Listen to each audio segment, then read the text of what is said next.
جمعرات کو national stadium روشنیوں کے سیلاب میں دلکش منظر پیش کر رہا تھا۔ رنگا رنگ افتتاحی تقریب تقریباً 20 منٹ تک جاری رہی، جس میں وزیر اعظم عمران خان نے ایک ویڈیو پیغام جاری کیا جس میں وزیر اعظم عمران خان کا کہنا تھا کہ مجھے امید ہے ہر ٹیم آخری گیند تک لڑے گی اور عوام کو تفریح فراہم کرے گی۔ ان کا یہ پیغام اسکرین پر دکھایا گیا تھا۔ افتتاحی تقریب میں گلوکار عاطف اسلم اور آئمہ بیگ نے اپنی آواز کا جادو جگایا، جبکہ اسٹیڈیم کی اسکرین پر پاکستان کی 70 سالہ کرکٹ تاریخ ڈاکیومنٹری کی صورت میں پیش کی گئی۔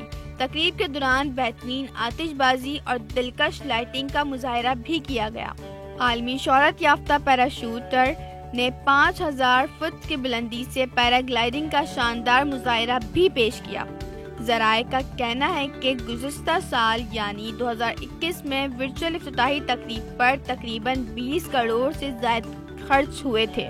2021 کی افتتاحی تقریب کا کچھ حصہ استنبول میں ریکارڈ کیا گیا۔ اس کے علاوہ 2021 کی ورچوئل افتتاحی تقریب ٹیلی ویژن پر ریکارڈ شدہ دکھائی گئی تھی۔ پی ایس ایل کے 7ویں سیزن کی رنگا رنگ افتتاحی تقریب بھی نیشنل اسٹیڈیم کراچی میں منعقد کی گئی، جس سے متعلق ذرائع کا یہ بتانا ہے کہ 20 منٹ کی افتتاحی تقریب میں 2.5 کروڑ کا خرچہ آیا ہے۔